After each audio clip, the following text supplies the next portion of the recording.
제주 바다. 누이야, 원래 싸움터였다. 바다가 어둠을 여는 줄로 너는 알았지? 바다가 빛을 켜는 줄로 알고 있었지? 아니다. 처음 어둠이 바다를 열었다. 빛이. 바다를 열었지. 싸움이었다. 어둠이 자그만 빛들을 몰아내면 저 하늘 끝에서 힘찬 빛들이 휘몰아와 어둠을 밀어내는 괴로워 울었다. 바다는 괴로움을 사귀면서 끝남이 없는 싸움을 울부짖어 왔다. 제주 사람이 아니고는 진짜 제주 바다를 알 수 없다. 누이야, 바람 부는 날 바다로 나가서 5월 보리랑 일렁이는 바다를 보라. 텀벙텀벙. 너와 나의 알몸뚱이 유년이 헤엄치는 바다를 보라. 겨울날. 초가지붕을 넘어 한이바람 속 까옥까옥. 까마귀 등을 타고 제주의 겨울을 빚는 파도 소리를 보라. 파도 소리가 열어놓는 하늘 밖의 하늘을 보라. 누이야. 제주 바다. 문충성. 안녕하세요. 모처럼 목소리 톤을 달고 이 제주를 대표하는 제주 시인이죠. 네, 문충성 시인의 제주바다 읽어드렸습니다. 자, 우선 오늘 출연자 여러분 소개해드릴게요. 고희영 감독님. 네, 안녕하세요. 네, 우리 김영진 교수님. 네, 안녕하십니까. 네, 크라임 프리맨 김진혁 프로듀서. 예. 근데 시가 왜 우리가 제주바다 막 파랗게 일렁이는 에메랄드빛 막 그런 아름다움을 생각하는 제주바다인데 왜 이렇게 어두워요? 이렇게 무서워요? 무서워요. 네. 뭐 제가 정확한 해석일 수는 없지만 네. 그 이전까지 사람들이 바라보는 제주바다는 정말 무슨 뭐 여름에 피서 왔다가 바라보는 그런 표면적인 풍경화 같은 제주바다였다면 제주도 사람이었던 문충성 시인은 그 바다의 이면을 처음으로 봤다고 저는 생각하거든요. 이게 이제 오래된 시기긴 한데 제주 사람이 아니면 알 수 없는 제주 바다의 그 어둠을 표현한 거예요. 아마 오늘 이야기할 그 주제랑도 연결이 될 텐데 네. 제주도의 가장 아름다운 관광지는 사실은 제주의 가장 아픈 역사의 현장이기도 하거든요. 그거를 제주 바다에 빗대서 시로 써놓은 것입니다. 네. 진짜 한 100년 전, 120년 전. 100년도 안 됐죠, 사실은. 안 됐을까요? 네. 예. 하여튼 너무 오래전 같은데 사실은 그렇게 오래된 것도 아니에요. 우리가 그 제주를 사실 뭐 잊진 않았겠지만 잠시 망각하고 그냥 제주의 아름답고 즐겁고 행복한 것만 바라보는 시각도 없잖아 있는데 조금 다른 시각에서 이번 시간에는 제주를 바라보면 어떨까? 예, 그런 생각을 합니다. 우리 김은진 교수님 왜 심각하세요, 표정이? 아니, 이 시가 많은 걸 생각하게 하네. 그래요. 뭐 끝남이 없는 싸움을 울부짖어 왔다. 네, 뭐 이런 것들이, 나중에 얘기하겠지만, 그 오멜이라는 감독이 그 영화 만들었을 때 그 전에 데뷔작을 뽕돈이라는 걸 찍었는데, 네, 맞아요. 무슨 넌센스 코미디예요. 그 문화센터에서 실습작 찍은 것처럼 아주 조악한 완성인데, 네. 웃기면서 되게 슬퍼요. 아하. 제주 민담 소재란 거 내가 희한한 영화를 제가 그때 지휘를 했어요. 네. 탐정 독립영화만 할 때. 근데 제가 그때 뭐라 그러냐면은, 이거 인사이더의 눈으로 본 그 얘기라 너무 신선하다. 그러니까 그 사람이 눈이 번쩍하면서 자기들은 항상 자기들이 아웃사이더였다는 거야. 아하. 제주도는 네. 육지 사람들이 보기엔 항상 아웃사이더여가지고, 그렇게 말씀해 주시는 분 처음 봤습니다. 그러는 거예요. 그래서 뭐, 예를 들면 어떤 장면의 그 풍경을 얘기하는데 또 그런 얘기를 해요. 지금 그 풍경은 없어졌습니다. 왜요? 그러니까 올레길이 됐습니다. 올레길. 서울 사람들이 와서 다 좀 밟고 자기만 아는 풍경들이 점점 없어진다는 거예요.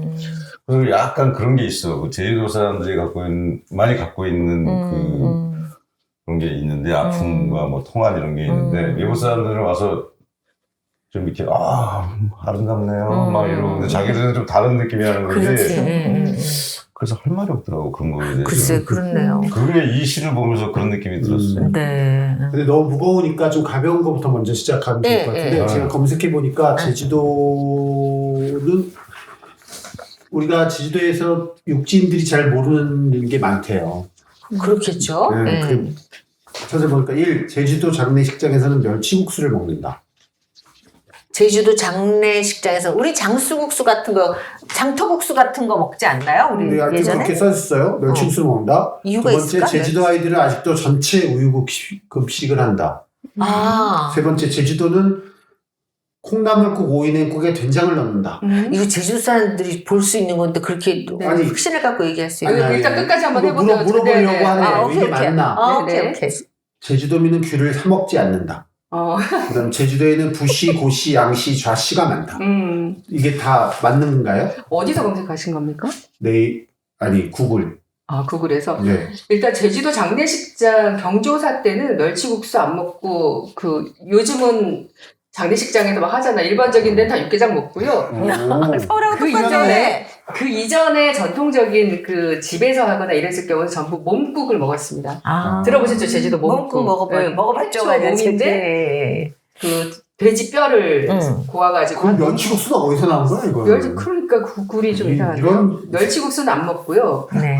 그 다음에 아이들 전체 우유급식 하는지 이건 저희가 잘 모르겠어요. 우리 지금 여기 지금도 급식을 할까? 초등학생들, 중학생들 급식을 자녀를 둔 급식을 하는데 우유를 할까? 아니 서울도 하지 않아? 우유급식? 우유 안 해? 정체는 아니라 그러더라고. 서울은. 우유급식 우리 저 때 했어요. 뭐야 저 맞는 게 때. 하나도 없네. 그리고 세 번째는 맞아요. 이게 제주도는 무국, 콩나물국, 오이냉국에 된장을 넣는데 제주도의 모든 음식의 베이스는 된장이에요. 모든 조미료의 가장 왜? 기본은 이유가 뭐야? 왜? 일단 제주도가 그 화산섬이기 때문에 작물이 콩작물을 굉장히 많이 했고 그리고 소금이 좀 귀했어요. 그러니까 염전이 사실은 굉장히 극소수밖에 없었죠. 옛날에 소금이 귀해. 고산이나 저 오조리 그쪽에 아주 일부가 있었기 때문에 귀했어요. 그래도 된장으로 기본적으로 모든 음식 베이스는 된장입니다. 다 건강식이네요, 진짜. 제주도민은 귤을 사 먹지 않는다. 이거는 인간관계와 굉장히 밀접한 관계가 있기 때문에 지난 시간에 우리가 얘기를 얘기를 했었는데 귤을 사 먹게 되면 잘못 산 거다? 그렇죠. 사람한테 인심을 잃었거나 그런데 대부분 식당 같은 데 가면 이렇게 귤을 놔둬요. 그냥 갖고 가시라고. 디저트로? 네, 디저트로. 이거는 그 주변에서 이제 귤 하시는 분들이 이 파치라고 상품이 아닌 귤들이 있거든요. 팔지 못하는 거. 이제 그런 것들을 나눠주시는 거죠. 그런 거고 제주도에는 부시고시, 양시, 좌시가 많다. 이거 순서 틀리면 굉장히 혼납니다. 그럼 어떻게 돼요? 고량부예요. 고량부. 고량부시가 맞고요. 고량부는 제주도의 삼성이에요. 제주도 신화에서 나타나는 삼성이 맞아요. 고시, 양시, 부시고 좌시는 많다 뿐이지 그렇게 이렇게 고량부에 낄 만큼은 아닙니다. 네, 네. 죄송합니다. 근데 이제 연고전이냐 고연전이냐 하는 것처럼 양씨들은 또 양고부시라고 얘기도 하시는데 이거 네. 굉장히 치열합니다. 그렇구나. 좌씨가 있나? 네, 좌씨 많죠 제주도에. 네. 그래? 내 주위에는 좌씨 없었던 것 저도 같은데. 좌씨는 좌씨 들어본 적이 본 적 없어요. 있어. 많아요 제주도에. 그래요. 한자로 어떻게 쓰는 거야 좌씨는? 왼쪽 좌. 그 좌씨 좌씨? 있어요.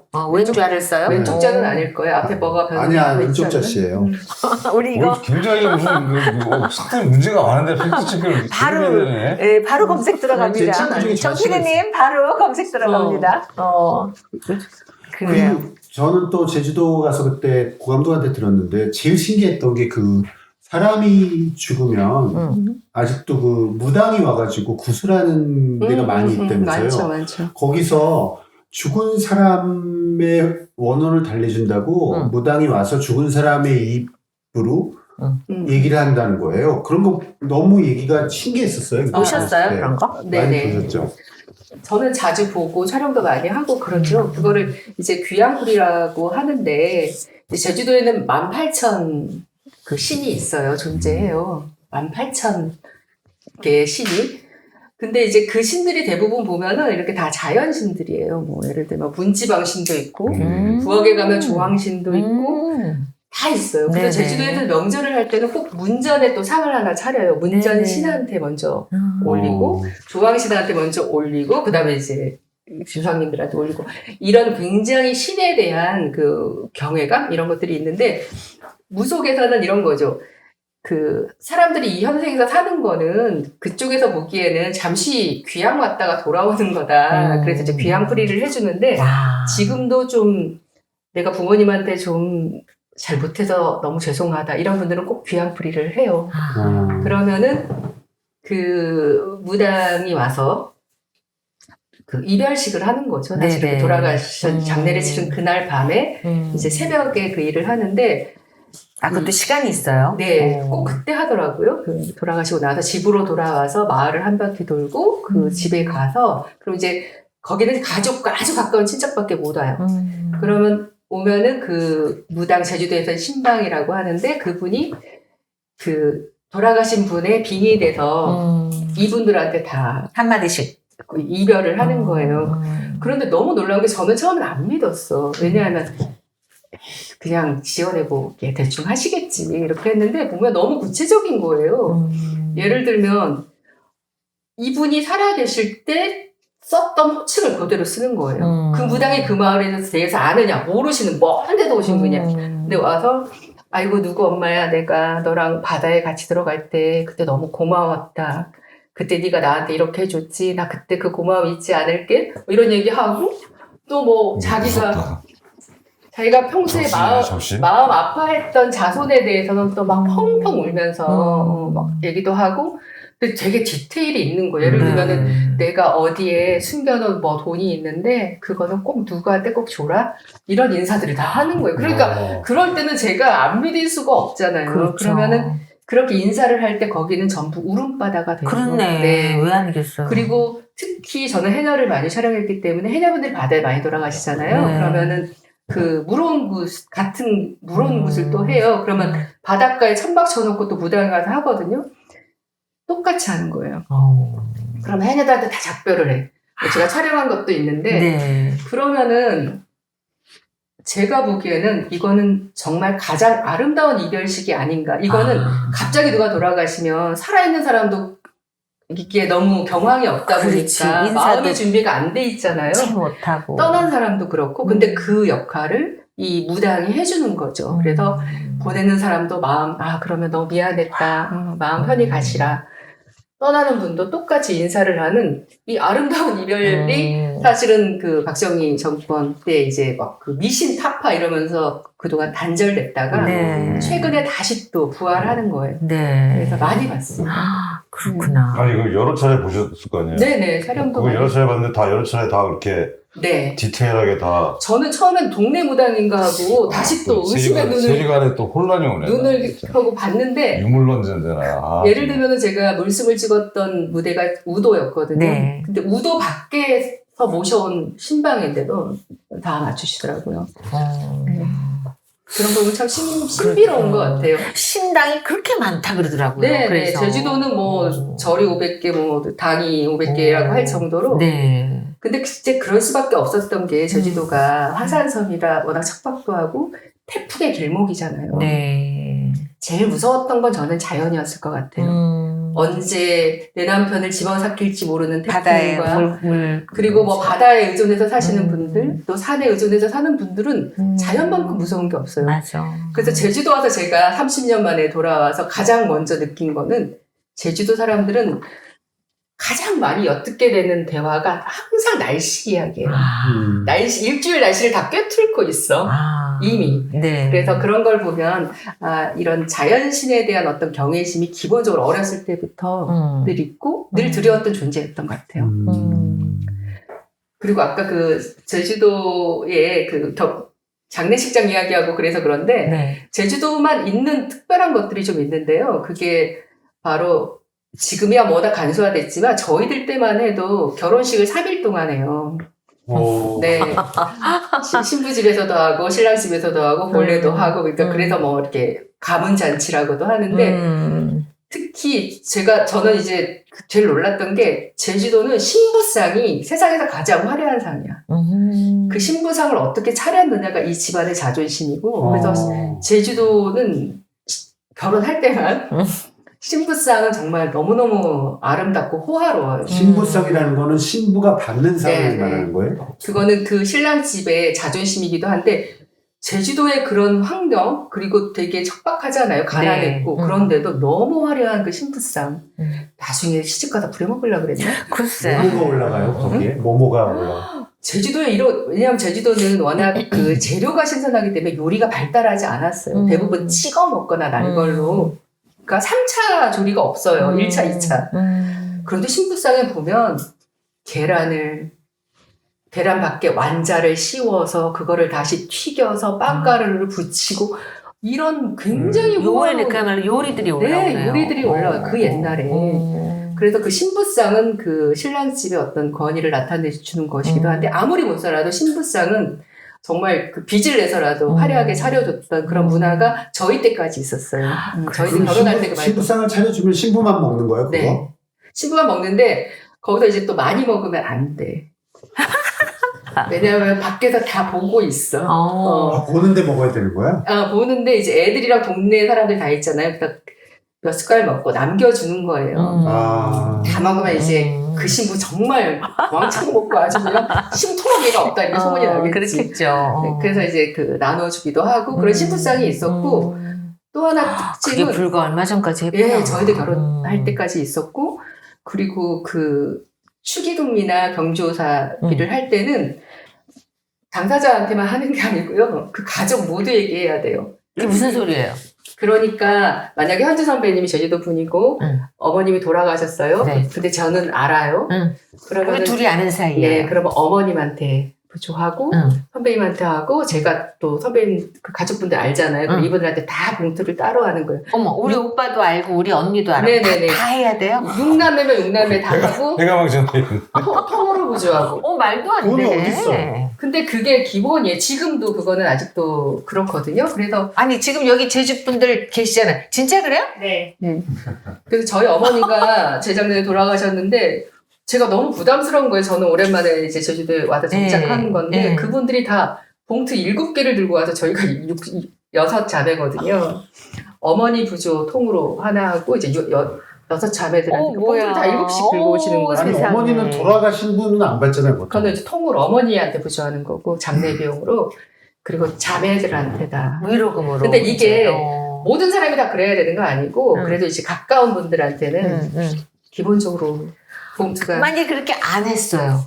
안 하고 살아요. 그러면 네. 안 해도 되는 거 아니에요? 근데 이제 그러면 그 이후의 인간관계가 좀 달라지겠죠, 온도가. 아, 그럼 귤 못 얻어 먹는 거네.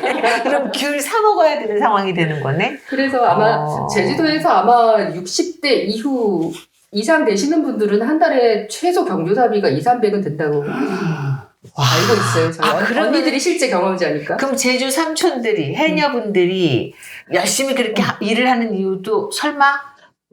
늘 해야 되는 단돈 5만 원이라도 해야 되는 거예요, 동네에서. 네. 아니, 그럼 A 해녀와 B 해녀가 있는데 A 해녀의 어머니가 돌아가셨다.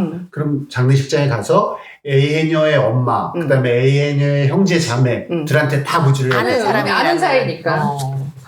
아는 사이니까. 와, 대단하다. 그때는 경조사 한 달에 한 서너 번 있을 때도 있잖아요. 그렇죠. 그러면 완전 그달 가정 경제는 아니, 돈이 폭망이네. 없는 사람도 있을 거 아니에요. 근데 이제 그게 사실은 어떻게 보면은 예전에 내가 또 똑같이 받은 거기 때문에 그렇지. 서로 나눠주는 품앗이 것이긴 하는 거지. 하지만 제가 보기에는 약간 과장하다 이거는 섬 전체가 거대한 금융 피라미드 같은 거예요. 벗어날 수 없는. 그렇네. 내가 다른 지역에 가도 꼭 돈은 보내야 돼. 지금 서울에 가 계시더라도 네. 우리 옆집에 친하게 지내는 집안에 무슨 안 좋은 일이 있어 그러면은 봉투는 보내야 되는 그렇죠. 거예요. 그 주말에 보면 다 바빠요. 제주도 분들은 보면 다 장례식장 가거나 결혼식 가서 밥 먹는 거야. 그게 일상이야. 네. 결혼식도 그렇게 해야 돼? 네네.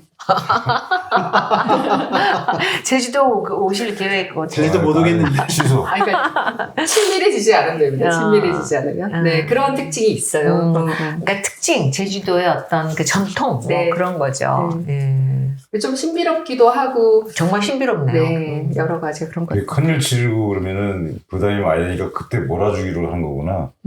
공동체가 그냥 몰아주자. 그럴 수도 있죠. 예전엔 좀 그랬던 것 같아. 그런 문화였는데 이게 현대에서는 몰아주지 않아도 되는데 이미 받은 게 있기 때문에 끝까지 가는 거죠. 그래, 근데 지금 정말 세상이 많이 달라지고, 뭐, 요즘 젊은 사람들이 어디 그런 걸 신경 써요. 근데 그럼에도 불구하고, 그런 전통은 지켜져 내려오고, 어떤 그 신방이 많다 보니까, 또 그런 굿 같은 것도 끊임없이 이어지고, 그렇게 진행이 되는군요. 네네. 근데 그게 어떤 나라로 보면은 제주에서는 굉장히 문화재 같은 그런 느낌 아니에요? 신방, 무당이요? 예. 그렇죠. 무형문화재로 이제 그쵸. 지정도 됐고, 제주도의 대표적인 굿도 이제 무형문화재로 됐는데, 이게 그냥 어릴 때부터 그냥 생활 속에 있었던 것 같아요, 저희들도. 그래서 마을에 보면 항상 당에, 이렇게 당이 있고, 해마다 거기 가서 기원을 하고, 근데 그도 그럴 것이 좀 우울한 영화긴 하지만 영화 지스를 보면서 아까 영화 얘기 잠깐 하셨는데 영화 지스를 보면서 처음에는 왜 제주 말들이 서울 사람들이 들으면 웃기잖아요. 네네. 그리고 재밌고 웃기고 한데 나중에는 웃다가 막 눈물이 나는 거예요. 너무 서글프고 눈물이 나는 거예요. 네. 그리고 그런 불과 한 4, 50년 전의 일인데 그게 아직까지 계속 이렇게 4, 50년, 한 70년? 70년, 이제 80년 되죠. 그렇게 되네요, 벌써.